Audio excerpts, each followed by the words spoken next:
अस्सलाम वालेकुम नाजरीन, आप देख रहे हैं न्यूज़ आई और मैं इफ्तिखार शिराजी। नाजरीन, अगरचे साबिक़ वज़ीर-ए-आज़म इमरान ख़ान साहब को अदालतों से काफ़ी रिलीफ मिल चुका है, लेकिन अभी तक वो और उनकी जमात एहतजाजी मोड से बाहर नहीं आ रहे। और कल भी जब उन्होंने कन्वेंशन से खिताब किया इस्लामाबाद में, तो उन्होंने मुल्क के वज़ीर दाखिला राना सनाउल्लाह को मुखातब करते हुए कहा कि राना सनाउल्लाह, हम इस दफ़ा पूरी तैयारी के साथ आ रहे हैं और आपको इस्लामाबाद में छुपने की जगह नहीं मिलेगी। और इसी तरह की गुफ्तगू की है राना सनाउल्लाह साहब ने भी इससे पहले, जब उन्होंने कहा कि इस फितना और फसाद को रोकने के लिए इस बार तैयारी बड़ी मुकम्मल है और मुज़ाहिरीन को रोकने के लिए न सिर्फ आंसू गैस बल्कि रबर की गोली तक का भी बंदोबस्त कर लिया गया है।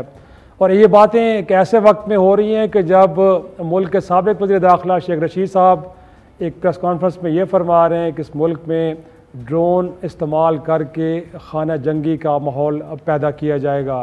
और साथ में नाजरीन, अगरचे इस गर्मा गर्मी के माहौल में अदालत आलिया बड़ा एक लगता है कि ऐसा मशवरा दे रही है इस अपोजिशन को, बिलखसूस इमरान ख़ान साहब को। हम सुप्रीम कोर्ट की बात कर रहे हैं। सुप्रीम कोर्ट ने कल एक केस में समाअत के दौरान तहरीक इंसाफ को ये मशवरा दिया है कि बेहतर ये होगा कि उनके अरकान, जो 123 अरकान जो इस्तीफ़े दिए बैठे हैं, वो वापस जाएँ, पार्लिमान का दोबारा हिस्सा बने। और उनको 5 साल के लिए मैंडेट मिला है। बेहतर ये है कि उस मैंडेट का इस्तेमाल करते हुए इस मुल्क के मसाइल हल करें, क्योंकि जो माशी हालात हैं वो इस बात की इजाज़त हरगिज़ नहीं देते 123 हल्कों पर दोबारा इलेक्शन करा के भारी अखराजात किए जाएँ। और नाजरीन, इसके साथ हुकूमत वक्त भी जो बड़ी माशी मुश्किलात का शिकार है और अब तक के जितने इक़दाम हैं उससे उनकी शोहरत को बड़ा धचका पहुँचा है। अब कहा यह जा रहा है कि इसहाक़ डार साहब की आइंदा 2 हफ़्तों में वतन वापसी हो रही है और मिफ्ता इस्माइल साहब को वज़ारत ख़जाना से हटा के ये सारे मामलात अब इसहाक़ डार साहब ख़ुद संभालेंगे। उनके पास ऐसी कौन सी जादू की छड़ी है कि जिससे वो सब कुछ ठीक कर देंगे? डॉलर भी नीचे आ जाएगा, मुल्क के अंदर जो इन्फ्लेशन इस वक्त 42% से भी ऊपर चली गई है वो भी नॉर्मल हो जाएगी और रिमिटेंसेस और बाकी इश्यूज़ भी हल हो जाएंगे। साथ में नाज़रीन, हम कुछ डिस्कस करेंगे जो इस वक्त वज़ीर-ए-आज़म न्यूयॉर्क में हैं। अक़वाम मुत्तहिदा की जनरल असम्बली से आज उन्होंने ख़िताब करना है और इससे पहले उन्होंने बड़े मसरूफ़ दिन गुजारे हैं। कई आलमी रहनुमाओं से उन्होंने मुलाकात की और सैलाब की जो तबाहकारी है उसका मुकदमा उन्होंने आलमी रहनुमाओं के सामने पेश किया। और इसका नतीजा ये निकला कि न सिर्फ अक़वाम मुत्तहिदा के सेक्रेटरी जनरल ने अपने ख़िताब में इस हवाले से दुनिया से अपील की है कि पाकिस्तान की मदद की जाए, बल्कि अमेरिका के सदर जो बाइडन साहब ने भी अपने ख़िताब में बार बार दुनिया से ये कहा है कि इस वक्त पाकिस्तान पानी में डूबा हुआ है और ज़रूरत इस अमर की है कि पाकिस्तान को इस मुश्किल से निकाला जाए। लेकिन ये मुलाकातें, ये ख़िताबात क्या पाकिस्तान के लिए कुछ आसानियाँ लेके आएंगे भी नहीं आएंगे या नहीं, इस सारे मौज़ूआत पे करेंगे। और मेरे साथ एक ऑनरेबल पैनल है, बल्कि मैं ये कहूँगा कि आज मेरे साथ सोशल साइंटिस्ट हैं तो गलत ना होगा। ज़ियागम खान साहब सीनियर तजज़ियाकार हैं, उनके साथ मौजूद हैं मुजाहिद बरेलवी साहब, बड़े सीनियर सहाफ़ी हैं, तजज़ियाकार हैं और प्रोग्राम डॉन न्यूज़ के प्रोग्राम इन फोकस की एंकर पर्सन नादिया नकी ने भी हमें ज्वाइन किया है। मुजाहिद साहब, गुफ्तगू का आगाज़ आप ही से करते हैं सर, सीनियर हैं तो आपको थोड़ा सा एडवांटेज देते हैं ना सर। ये जो इस वक्त खान साहब के लिए तो काफ़ी हम कह सकते हैं कि जो पहले वो खदशे का इजहार कर रहे थे कि शायद उनको माइनस करने जा रहे हैं, कोई प्लॉट है जिसके तहत शायद उन्हें मुख्तलिफ़ फ़ैसलों के ज़रिए नाअहल करार दे दिया जाएगा और उन्हें सियासत से बाहर निकाला जा रहा है। अब तो काफ़ी हद तक उनको रिलीफ मिल गया है, दहशत गर्दी का मुकदमा तो ख़त्म हो गया, तौहीन अदालत का भी लगता है कि ख़त्म होने जा रहा है। तो उसके बाद भी वो एक तरह से एग्रेसिव मोड में है, उसी मूड में है, नीचे नहीं आ रहे। अभी भी वो चाह रहे हैं कि शायद हफ्ते वाले दिन जब वो खिताब करेंगे कहीं पे तो अगली कॉल देने जा रहे हैं। और साथ में मैं ये भी जानना चाहूँगा कि जो हुकूमत वक्त का फिर उनके मुतालिक जो रवैया है, वज़ीर दाखिला जिस तरह की गुफ्तगू कर रहे हैं, आपको लगता है कि फिर जो शेख रशीद साहब फरमा रहे हैं वो दुरुस्त फरमा रहे हैं कि शायद खुदा न खासा इस मुल्क के अंदर को खाना जंगी की फ़िज़ा बनने जा रही है?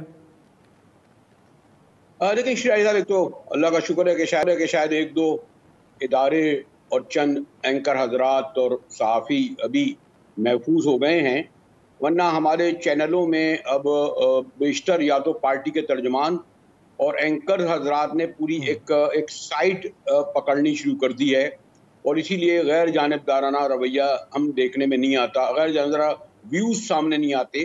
देखिए, पीटीआई हो, पीपल्स पार्टी हो, नून लीग हो, वो तो तर्जुमानी करेंगे ही। लेकिन जब मैं देखता हूँ आजकल अफसोस होता है, जिसमें यकीनन मैंने कहा ना मेरी भी वाबस्तगी रही है आप लोगों से, वो नज़र नहीं आता।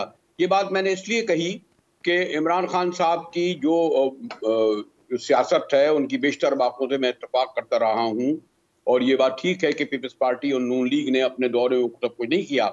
लेकिन ये जो है इस वक्त कतई तौर पर मुनासिब वक्त नहीं था इमरान खान साहब को एहतजाजी तहरीक के आगाज़ का। यानी ये हकीकत है, इसमें हमें भी मैं पहले जब तक इन इलाकों में नहीं गया था, दादू और सेवन, और ख्याल था कि इसको शायद एक सियासी हरबे के तौर पर इस्तेमाल किया जा रहा है, या दीगर सहाफ़ी जो गए हैं, हमारे दोस्त सीनियर सहाफ़ी गए हैं, तो इतनी बड़ी आफात जिसमें 3 करोड़ लोग जो हैं वो शिकार हुए हैं इसके सैलाब से, पानी में डूबा हुआ है सिंध हो, बलूचिस्तान हो, फिर बीमारियां अलग हैं, फिर वसाइल हैं। अब ये अलग बात है कि हम जो प्राइम मिनिस्टर और हमारे और वज़ीर ख़ारजा इस वक्त दुनिया भर से अपील कर रहे हैं, और ख़ुद मैं तो कहता हूँ कि हमारे अराकीन असम्बली के असासों में से अगर 25% दे दे तो हो जाता। तो मैं एक तो उसूली तौर पर ही समझता हूँ, यानी मैंने कहा ना कि इसका उस बयानिए में ना लिया जाए जो एक एंकरों के या तजिए निगारों के होता है कि वो स्टांस एंटी इमरान खान लेते हैं, लेकिन इमरान खान साहब को इस पर गौर करना चाहिए। ठीक है, वो एहतजाज जारी करें, जलसा भी करें, जुलूस करें, लेकिन इसको इस हद तक ना ले जाएं कि वो महादाराई की सूरत में हो जाए, खाना जंगी की सूरत पैदा हो जाए, और पुलिस और तमाम इदारे वो इसमें लग जाएं कि इस्लामाबाद खान साहब को रोकें, और इसी तरह इमरान खान अपनी पूरी पार्टी को लगा दें। मेरा तो ये ख्याल है कि इस वक्त उन्हें सिंध आने से कोई नहीं रोक सकता था। उन्हें इस्लामाबाद में बयान देने के बजाय, और ख़ुद उनकी पार्टी की भी मुकामी क़यादत, चाहे गवर्नर इस्माइल साहब हों यहाँ या और दीगर रहनुमा हों, उन्हें चाहिए था कि अंदरूनी सिंध जाते, इमदाद करते हुए नज़र आते। वो जो मुझे ये भी इल्म नहीं कि अभी तक जो खान साहब ने पहले कहा था कि 5,500 करोड़, फिर जिसमें सुना सिर्फ 2 करोड़ रुपए आए, या फिर 10 करोड़, 10 अरब, उन पैसों में क्या हुआ? बड़ी काबिल एहतराम खातून है डॉक्टर निश्तर, हमारी सानिया निश्तर, उनको इसका इंचार्ज बनाया गया है, लेकिन उस हुकूम से क्या टेंट लिए गए, क्या राशन लिया गया, क्या वहाँ मेडिकल सेंटर खोले गए? अब तो इसको 2 हफ्ते हो गए हैं, तो ये पूछने का मेरा हक है एक शहरी की हैसियत से, एक सहाफ़ी की हैसियत से। तो मैं तो ये समझता हूँ शिराजी साहब डिस्पाइट एक अलग व्यू रखते हुए, इमरान खान साहब से सिम्पैथी रखते हुए, कि उनके एहतजाज का ये वक्त कतई तौर पर ना मुनासिब है, ना सियासी तौर पर पॉलिटिकल है, और सियासत अगर दुश्मनी और इंतकाम की हद तक चली जाए तो फिर वो नुकसान सबसे ज़्यादा उसी कायद को और उसी तंजीम और तहरीक को पहुँचाती है। जी शिराजी साहब। ज़ैकब, मैं आप ही की तरफ आऊँगा। आप मुजाहिद साहब को भी सुन रहे थे, हालात की संगीनी का अंदाज़ा तो इमरान खान साहब को भी होगा कि इस वक्त शायद इलेक्शन मुमकिन नहीं है, लेकिन उसके बावजूद भी वो इस एहतजाजी मोड में रह रहे हैं। तो इसके पीछे क्या फ़िलासफ़ी है? क्या अपने कारकुनों को चार्ज रखने के लिए बुनियादी तौर पर वैसा कर रहे हैं?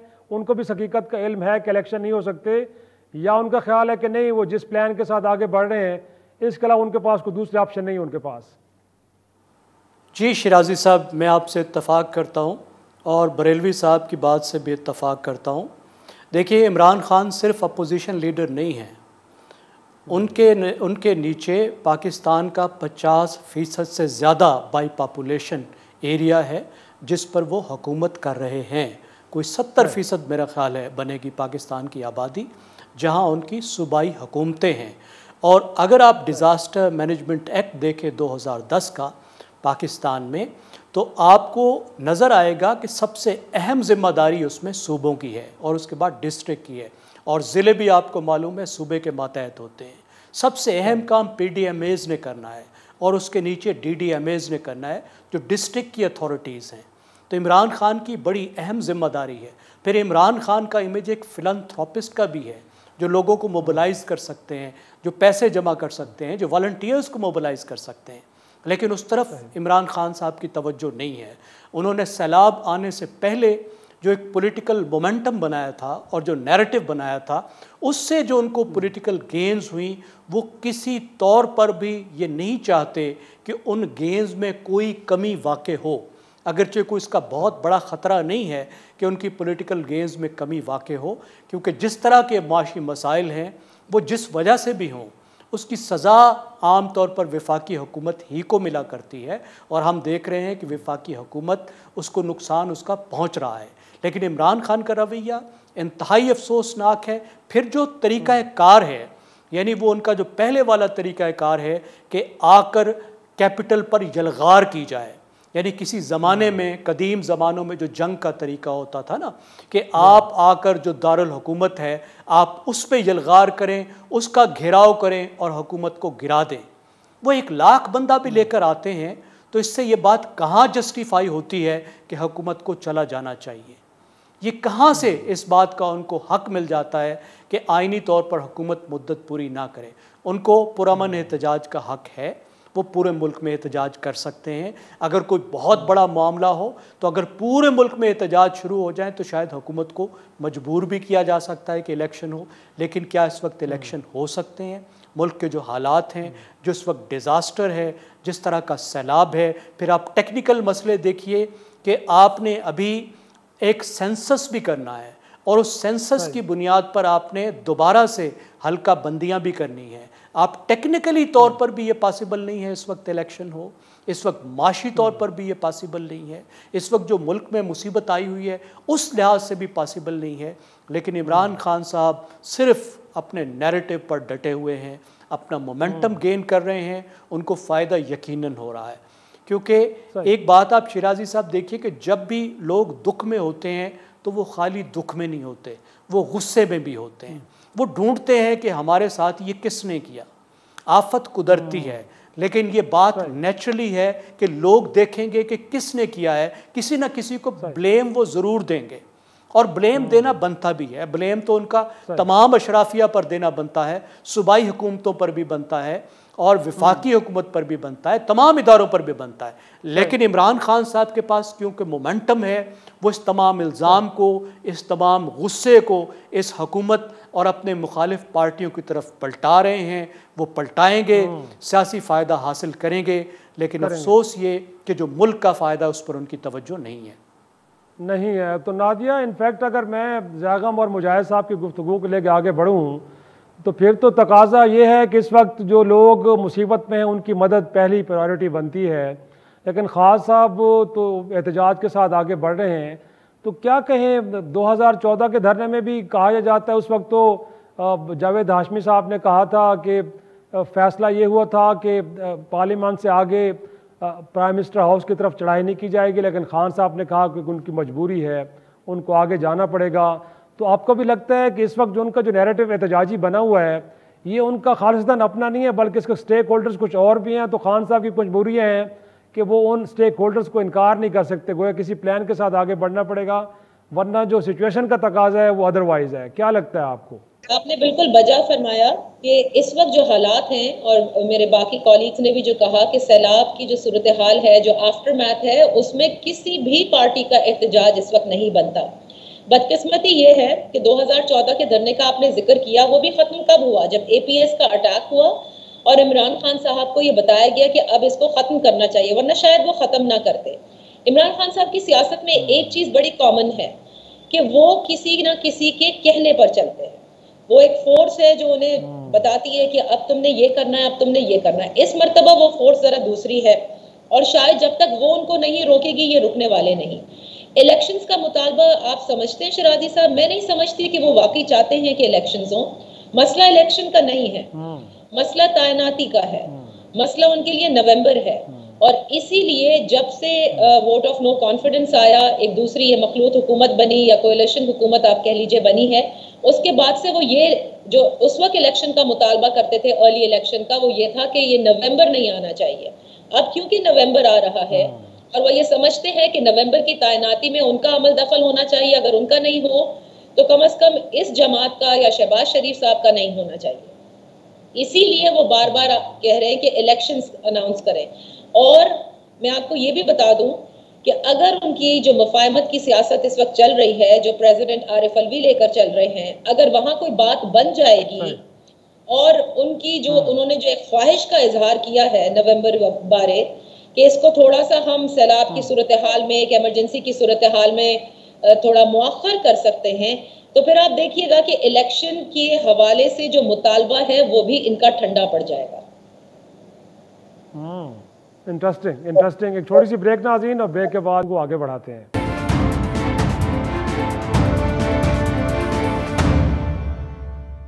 प्रोग्राम में एक बार फिर खुश आमदेद। मुजाहिद साहब, इनफैक्ट जिस तरह नादिया कह रही थी कि शायद एक दबाव की कैफियत बरकरार रखना चाह रहे हैं खान साहब, और उससे कुछ सियासी फ़वाद हासिल करना चाह रहे हैं, अगर वो अचीव हो गए तो फिर वो शायद इंतखाबात के मुतालबे से पीछे हट जाएंगे। लेकिन इससे जुड़ा एक सवाल और कि अब हुकूमत वक्त भी इसाक डार साहब को वापस आ रहे हैं, उनका जो फाइनेंशियल मैनेजमेंट का तजर्बा है वो बड़ा अच्छा है, और अगर वो आ जाते हैं और कुछ गवर्नमेंट में डिलीवर करना शुरू हो जाती है तो आपका ख्याल है फिर ये दबाव की कैफियत बरकरार रह पाएगी और इसके नतीजे में खान साहब कुछ अचीव कर पाएंगे, या फिर हुकूमत कंफर्ट जोन में चली जाएगी और खान साहब के हाथ फिर कुछ नहीं आने वाला? देखिए, एक जो अभी हमारे जो दोस्त जो कह रहे थे, उन्होंने उसी बात को कमोबेश आगे बढ़ाया जो मैंने इब्तिदा में आपसे कहा था। लेकिन एक और जो ज़्यादा मुश्किल जो मसला है यह है कि जो इस वक्त हुकूमती इत्तेहादी हैं उनकी भी बेहिसी काबिल दीद है। मुझे नहीं इनके यानी कितना बड़ी तादाद में लोग और वफ़द जो है इस वक्त अक़वाम मुत्तहिदा गया है, जो लोग नज़र आ रहे हैं उनकी कितनी तादाद है, और वहाँ वो जिस तरह अपीलें कर रहे हैं। और कोई अब देखिए ना, एंजेलिना जोली यहाँ आई और उसने यकीनन करीब से देखा होगा। कहने का मकसद ये है कि इमरान खान साहब जो रद्द में कर रहे हैं, और सिर्फ वो जो जैसे कि हमारे कह रहे थे दोस्त के, क्योंकि उन्हें पता है कि उनका इस वक्त बयानिया सेल हो रहा है, उनकी पॉपुलरिटी अपने उरूज पर है, लेकिन उससे ज़्यादा जो है हुकूमती इत्तेहाद जो सब बैठा हुआ है वो भी इससे फ़ायदा उठाने की कोशिश कर रहा है, जो एक कतई तौर पर गलत है। जैसे सैलाब को या बारिशों को सामने रखकर और फिर आर्मी चीफ को रख के आप इलेक्शन को एक गैर मुय्यना मुद्दत तक की तरफ ले जा रहे हैं। और दूसरे ये जो जब अपील करते हैं कि हमारे प्राइम मिनिस्टर के मुखय्यर हजरात अपील करें, अरे भाई आप अपने लंदन का एक फ्लैट ही बेच दे तो मैं जितना पाकिस्तान जमा करेगा उसके बराबर ही पैसे होंगे, 4 फ्लैट। इसी तरह हमारे मोहतरम जरदारी साहब और इनके यहाँ सिंध में जो मैं हाल है, तो मकसद ये है कि इस वक्त हम लोग जो पाकिस्तान के अवाम और ये जो आप शुगर मिल की कमाई का सर 1 साल का मुनाफा देते हैं तो बहुत ज्यादा होता है, अच्छा खासा होता है वो। जी जी शिराई साहब, जी जी जी जी बिल्कुल बिल्कुल कंटिन्यू कीजिएगा सर। नहीं, मैं ये कहता कि ये नहीं, ये जो हमारे ये जो हम अपीलें कर रहे हैं, क्या दुनिया इतनी बेवकूफ़ है? ये जो यूनाइटेड नेशन हो, ये ISTO, ये सारे जो इदारे हैं, ये यहाँ पर वो कोई गोरे नहीं हैं, वो यहाँ यही के इनके मकामी लोग जो उन्हें रिपोर्टें नहीं भेजते। क्या उन्हें नई इल्म के जो सिंध के जो बड़ा जो हमने सिर्फ आप इलेक्शन 342 अरकान असम्बली के असासे ही देख लें, 1000 सूबाई असम्बली के अरकान के असासे ही देख लें जो डिक्लेयर्ड हैं, वो तो छोड़िए। इन्होंने अगर आपके पास से मैंने कहा ना, हुकूमत को तो चाहिए कि 25% फौरी तौर पर इनके असासों को चीफ जस्टिस साहब को बल्कि चाहिए एक हुक्म के जरिए इनके बैंकों के जरिए मुंतकिल करते हैं। वो है ना अभी जो एक बैरिया आए, कौन था वो जो बैरिया का क्या नाम है, जिनका जो मेरे ख्याल से जितना रकम नहीं देते उससे ज्यादा उनका पैसा तशहीर पे खर्च होता है, इश्तहारों पे खर्च होता है। अगर मैं टोटल लगाऊं थोड़ा सा, तो मेरा कहना मकसद ये है कि इमरान खान के बयानिए या इस वक्त रद्देमल की मजम्मत करना या उनको क्रिटिसाइज करने का मकसद कतई तौर पर ये नहीं कि जो हुकूमत में लोग बैठे हैं वो बिल्कुल जो है इससे एक्सप्लॉइट कर और सब कुछ ठीक कर रहे हैं। जी सही सही पॉइंट टेकन जी। मैं ज़रा जैकम की तरफ भी गुफ्तगू को लेकर चलता हूँ। इनफैक्ट यही जो गवर्नमेंट की परफॉर्मेंस की हम बात कर रहे हैं, अब कहा यह जा रहा है कि वज़ीर ख़जाना को तब्दील किया जा रहा है, इसाक डार साहब आ रहे हैं, तो जैकम क्या कहें, ये पॉलिटिकल कंजम्पशन, पब्लिक कंजम्पशन के लिए ऐसा है ताकि लोगों को एक तासुर दिया जाए कि हुकूमत एक एफर्ट कर रही है, तजर्बाकार आदमी आ रहा है, चीज़ें ठीक हो जाएंगी, या आपको लगता है कि नहीं वाकई एक बड़ी सीरियस एफर्ट है और उसके नतीजे में वाकई कुछ बेहतर होने वाला है? क्या कहेंगे आप? जी शिराजी साहब, पहले तो मैं ये अर्ज़ करना चाहूँगा कि देखिए, मसला सिर्फ इस हुकूमत या इससे पहली हुकूमत का नहीं है। आज जो मसाइल हम देख रहे हैं, जो हालात हम भुगत रहे हैं, और जो हालात इस वक्त पाकिस्तान के 3 करोड़ लोग जो सैलाब से मुतासर है वो भुगत रहे हैं, वो पिछले 50-60 साल की पॉलिसियों का नतीजा है। देखिए, कुदरती आफत तब लोगों को मारती है जब लोग कमज़ोर हों, जब लोग वल्नरेबल हों, जब लोगों के पास सेविंग्स ना हों, जब लोग तालीम याफ्ता ना हों, जब लोगों के बहुत से बच्चे हों, जब लोगों को सेहत की सहूलतें मैसर ना हों। ये सब चीज़ें होती हैं तो लोग वल्नरेबल होते हैं। जब आपने शहरों को मजबूत ना बनाया हो, देहात को बेहतर ना बनाया हो, पानी के रास्ते ना बनाए हो, ये तो सब पुराने, तो पूरी आपकी अशराफिया जिस तरीके से आपने एक एलिटिस्ट इकानमी बनाई है, वो सब इसकी ज़िम्मेदार है और सबको ये ज़िम्मेदारी लेनी चाहिए। और पाकिस्तान का जिस तरीके से पाकिस्तान में पॉलिसी बनाई जाती है, जिस तरीके से पाकिस्तान को चलाया जाता है, उसको बदलना चाहिए।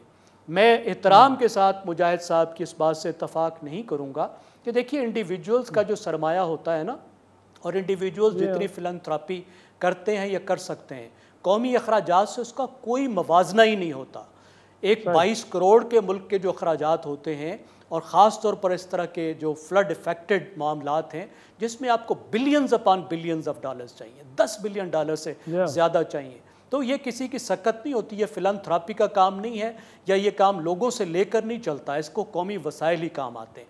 अब जहाँ तक मिफ्ताह साहब की बात है और डार साहब की वापसी है, मैं इससे बिल्कुल इत्तफाक नहीं करता।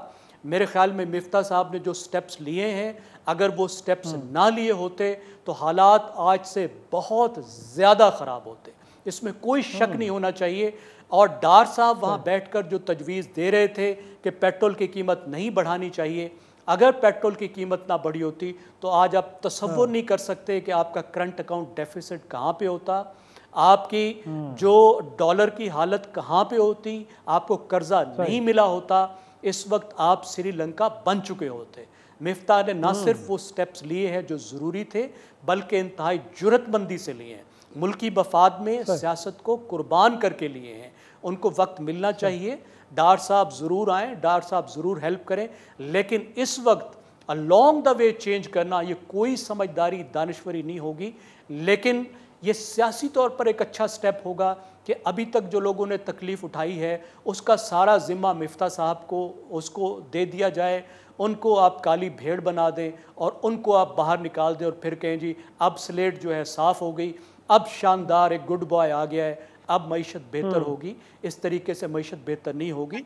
आई थिंक मिफ्ताह साहब शुड कंटिन्यू।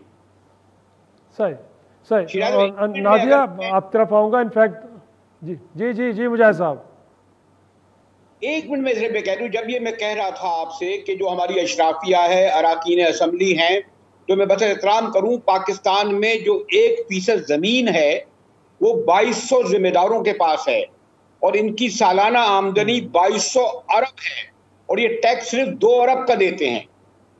यानी मैं इसलिए तवज्जो दिला रहा था कि इनके जो खुद डिक्लेयर्ड है ये सब कुछ, इसलिए क्या आप सारी दुनिया से मांगते फिरें क्या कम है हमारे पास? हो ये कोई वो सॉरी टू से श्रीलंका और नाइजीरिया पाकिस्तान नहीं है। या अगर अशराफिया के आप यहाँ जितनी पेजेरो गाड़ियां मेरे ख्याल में हिंदुस्तान में नहीं होंगी, सॉरी टू से। सही सही सही, बिल्कुल। मुझे भी इजाजत दीजिएगा नादिया से बिल्कुल। अगर मैं सिर्फ ये चीज़ देखें, टैक्स वाली जो बात है मैं उनसे मुकम्मल इत्तफाक करता हूँ, लेकिन उसको हमें नैरेटिव में खाली नहीं जाना चाहिए। आप एग्रीकल्चर टैक्स बहुत ज़रूरी है, ये लेने को तैयार नहीं है क्योंकि बड़े एग्रीकल्चरिस्ट जो हैं वो पाकिस्तान की असम्बली में बैठे हैं, लेकिन सिर्फ एग्रीकल्चरिस्ट नहीं हैं। पाकिस्तान की 20% मईशत जो है वो आपके ट्रेडर्स के पास है, 20%, और जो वो टैक्स देते हैं वो 0% के बराबर है। 1% का 1% है। 3% आपने सेल्स टैक्स लगाया है जूलर्स पर और वो कहते हैं हम हड़ताल कर देंगे। सेल्स टैक्स है, जेब से नहीं उन्होंने देना। इसी तरीके से सर्विसेज सेक्टर को देखिए, जरा वकील गिन लीजिए जो टैक्स देते हैं, आपको 5 वकील नहीं मिलेंगे पूरे पाकिस्तान में जो टैक्स देते हो। आप जरा डॉक्टर्स को देख लीजिए, आप इंजीनियर्स को देख लीजिए, कोई इंडिपेंडेंट प्रोफेशनल नहीं देता। तो ये तो बिल्कुल ठीक है, सिर्फ 9% आप टैक्स जमा करते हैं जीडीपी का, इसको बढ़ाना चाहिए और टैक्सेशन बेहतर होनी चाहिए, उसके बगैर हम पे कोई एतबार नहीं करेगा। ये बात दुरुस्त है सर। अब छोटा सी ब्रेक लेते हैं नाज़रीन। ब्रेक के बाद जब आएंगे तो नादिया के पास जाएंगे और हुकूमती जो रवैया है उसके बारे में गुफ्तगू करेंगे, एक छोटी सी ब्रेक के बाद।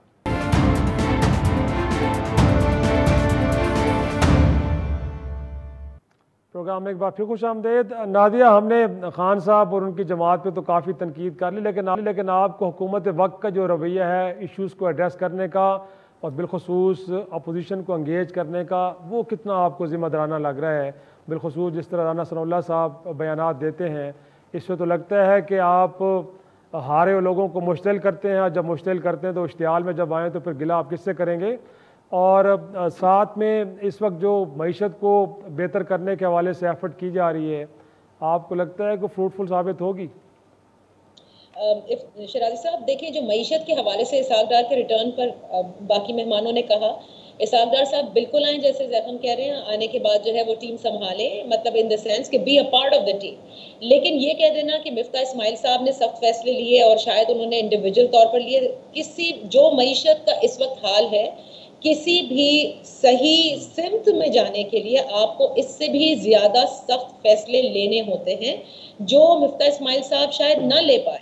बहुत सारी ऐसी चीजें थी जिसमें टैक्स के निजाम का जिक्र किया, रिटेलर्स का, आपको याद होगा ना, पिछले दौरे हुकूमत में इमरान खान साहब कर सके, उस वक्त शब्बर जैदी साहब भी कहते थे कि करने दीजिए हड़ताल, लेकिन उस वक्त इमरान खान साहब भी और उस वक्त की स्टैब्लिशमेंट नहीं चाहती थी कि किसी किस्म की कोई स्ट्राइक हो, लिहाजा एक मरतबा फिर से रिटेलर्स से कह दिया कि कोई बात नहीं, जबकि वो कहते थे हम फिक्स टैक्स देने को तैयार है। अब की दफे लगा, आपने देखा कि मरियम नवाज साहिबा ने ट्वीट के जरिए मिफ्ता इस्माइल साहब से कहा कि ये ज्यादती है।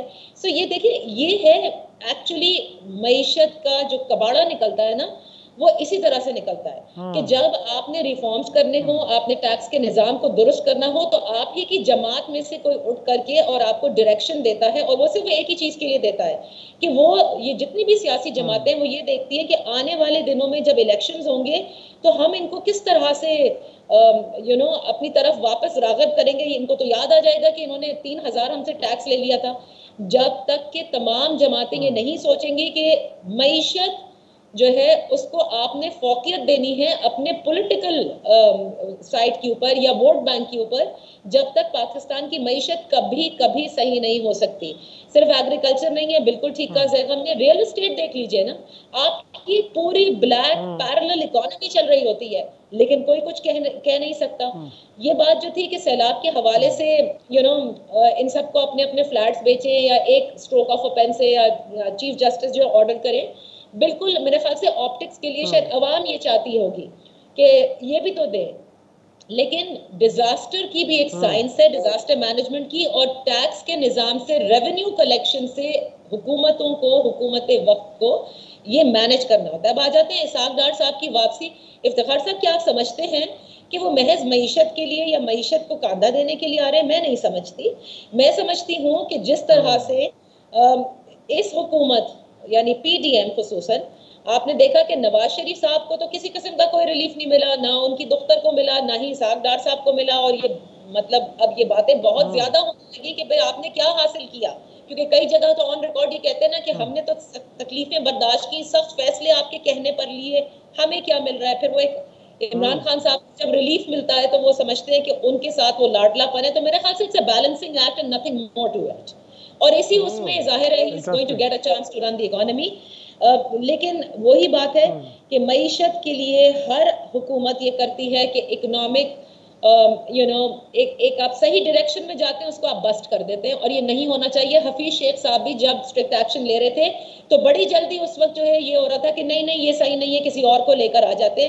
बट आई थिंक जितने स्ट्रिक्ट मेजर्स वो ले रहे थे, अगर वो लेते रहते तो बहुत सारी चीजें बेहतर की जा सकती थी। There is no quick fix to economy. Point taken ji, point taken. Mujahir साहब, क्या वाकई आपको भी ये बैलेंसिंग एक्ट लग रहा है? इसका मतलब है जो खान साहब बात कर रहे हैं कि जो नैब कवानीन के अंदर तरामीम हुई हैं, बुनियादी तौर पे ये NRO ही है एक तरह से, और उसके नतीजे में शरीफ ख़ानदान या बाकी जो अपोजिशन में बैठे, इस वक्त हुकूमत में बैठे लोग हैं, उनके ख़िलाफ़ केसेस को ख़त्म किया जा रहा है। और अगर सर ऐसा है तो इस मुल्क की अदालतें और बाकी इदारे ये तमाशा देखते रहेंगे, या कहीं हमें लगता है कि कोई इस मामले को भी टेकअप कर सकता है? देखिए, ये जो सॉरी टू से वही जो है ना, यहाँ आके इमरान खान का बयानिया दुरुस्त हो जाता है कि दरअसल ये इक़्तिदार में इसलिए आए हैं कि ये अपने केसेस अपनी पार्टी के अहदेदारों के, अपनी औलाद के ख़त्म कराएं। और आपने ये देखा कि जो मुबैना तौर पर जो नैब ने केसेस वापस लिए हैं, उसमें अगर ये अदालतों के जरिए रिहा होते जरूर होता, लेकिन नैब के कवानीन में तरमीम करके ये जो है केसेस वापस लिए गए हैं। किसी हाई कोर्ट या सुप्रीम कोर्ट ने ये तब्दीली नहीं की है। और आपको इल्म है कि बदकिस्मती नैब का जो भी सरबराह होता है वो उस हुकूमत के ताबे होता है, चाहे इमरान खान की हुकूमत हो या उससे पहले की हुकूमतें हों, चाहे मुशर्रफ साहब का हो, वो किसी और का एहतसाब इदारा था।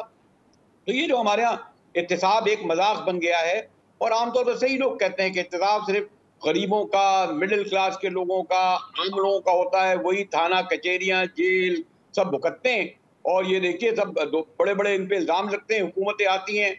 आप गौर कीजिए ना, एक वोट लेने के लिए जो इमरान खान को हटाया गया था, दुबई से एक ऐसे शख्स को लाया गया जिस पर मर्डर का केस था, एक वोट के लिए। और बाकी भी आपको पता है कि जो 174 पूरे किए गए, किस किस तरह इन लोगों की डिमांडें पूरी की गई कि 2 वोटों के लिए और 1 वोट के लिए और 4 वोट के लिए, और हमारे भाइयों को जिस तरह लाया गया, ये जो कराची के जो हैं। तो यहाँ जो एक ये सब अदालतें और यानी आप देख कहाँ गई वो अदालतें। यानी मैंने कहा ये तो एक केस में जो आपको जो बताया कि मैंने जो दुबई का था, और आज वो दोबारा केस यहाँ पर मैं ज्यादा कुछ नहीं कहूंगा। तो ये तो एक अफसोसनाक अमर है कि ये जो बड़े लोगों के लिए जो कहा जाता है एक आइन कानून अदालत, और आम हम जैसे आप लोगों के लिए दूसरा आइन कानून और अदालत या नैब। सही जी सही सही। अब मज़ाक मैं आपकी तरफ आऊँगा क्योंकि हम हफ्ते भर के अहम इवेंट्स को डिस्कस कर रहे हैं। तो इस वक्त प्राइम मिनिस्टर न्यूयॉर्क में हैं, वहाँ मुलाकातें भी हो रही है UNG इजलास के साइड लाइन्स के ऊपर। बट हम देख रहे हैं कि पाकिस्तान के अंदर जो इस वक्त सैलाब की सूरत हाल है अनप्रेसिडेंटेड, गोया कि इससे पहले कभी नहीं कि 3-4 करोड़ लोग रोड पे आए हों। अमलाक को इतना नुकसान 30 अरब से डॉलर से ज़्यादा का बताया जा रहा है कि नुकसान है। बट जो वर्ल्ड रिस्पांस है वो बड़ा ही एक तरह से मायूस कुन है। क्या वजूहात आपको क्या लगती हैं? इतने बड़े फोरम से अगरचे कहा भी गया है बट रिएक्शन उस तरह रिएक्ट नहीं कर रही वर्ल्ड हमारी तरफ। तो ये कि ट्रस्ट डेफिसिट है पाकिस्तान के ऊपर, अदम एतमाद का मामला है, या आपको लगता है कि हमारी लीडरशिप ने इस इशू को रेज करने में बड़ी देर कर दी? क्या वजूहात लगती हैं आपको? शिराजी साहब, इसकी बहुत सी वजूहात हैं। एक वजह तो ये है कि ख़ुद इस वक्त ग्लोबल क्राइसिस है और जो डोनर्स हैं वो ख़ुद भी माशी बहरान से गुजर रहे हैं। फिर डोनर्स की तवज्जो एक मुख्तलिफ तरफ है। यूक्रेन इस वक्त तवज्जो का मरकज़ है, बहुत से रिसोर्सेज वहाँ पे जा रहे हैं। दूसरी बात यह है कि पाकिस्तान की जो सफारती अहमियत हुआ करती थी, स्ट्रेटजिक अहमियत की वजह से, मिसाल के तौर पे 2005 में पाकिस्तान अमेरिका की आंख का तारा था और वेस्ट की आंख का तारा था, और सब हमें जितने पैसे चाहिए थे वो देने को तैयार थे, और उसके साथ जितना सरमाया हमें चाहिए था वो देने को तैयार थे, उधार देने को तैयार थे। 10 में भी हमारे हालत ऐसी नहीं थी, हम किसी ना किसी तरह फेवरेबल पोजीशन पे थे, यानी हम अब उतनी फेवरेबल पोजीशन में नहीं रहे। तीसरी बात यह है कि पाकिस्तान ने इस तमाम अरसे में जब डिज़ास्टर इमर्ज किए हैं ख़ुद से कुछ नहीं किया। इदारे बनाए, इदारे गैर फ़ाल। NDMA 2010 में डोनर्स की मदद से ही NDMA, PDMA, DDMAs बनी, ट्रेनिंग हुई, उनकी कैपेसिटी बिल्ड हुई, सब कुछ हुई। लेकिन अब मुसीबत आई तो वो कुछ करने को तैयार नहीं है। हमने खुद अपने गरीबों पर स्पेंड नहीं किया, अपने गरीबों पर खुद खर्च करने को हम तैयार नहीं हैं, और दुनिया को कहते हैं कि आओ आके हमारे गरीबों पर खर्च करो। लेकिन फिर भी मैं समझता हूं कि पाकिस्तान को अच्छा डिप्लोमेटिक रिस्पांस इस वक्त मिल रहा है। और लास्टली वन लाइनर में नादिया आपसे चाहूँगा क्योंकि वक्त ख़त्म हो गया है। ये जो हामिद खान साहब ने कहा है कि खान साहब ने गैर मशरूत माफ़ी नहीं मांगी, तो आपको लगता है कि इस तरह की स्टेटमेंट खान साहब के लिए मुश्किल पैदा करेंगी? क्या लगता है आपको आने वाली समाअत पे? जी, मैं कहती हूँ हामिद खान साहब हों या बहुत सारे इस तरह के हों, वो काफ़ी चीज़ें डैमेज कर रहे होते हैं, और हमने देखा है कि कोर्ट्स में अक्सर जिक्र भी होता है इन बातों का। लेकिन वादी नज़र में जिस तरह से शिराजी साहब इस वक्त दिखाया, मतलब कल जो समाअत हुई और उसमें एक तरह से फर्द जुर्म को डेफर किया गया, उससे लगता है कि कोर्ट जो है वो शायद बड़ेपन का मुजाहरा करे। अगर यही बयान उन्होंने वहाँ पर दिया कोर्ट में, तो शायद इसके मुख्तलिफ किस्म के फिर मैं कहूँगी कि असरात हो सकते हैं। मुनासिब। नाज़रीन, तीनों मेहमानों के शुक्रिया के साथ नाज़रीन आज का शो ये करते हैं, इजाज़त दीजिए, खुदा हाफिज़।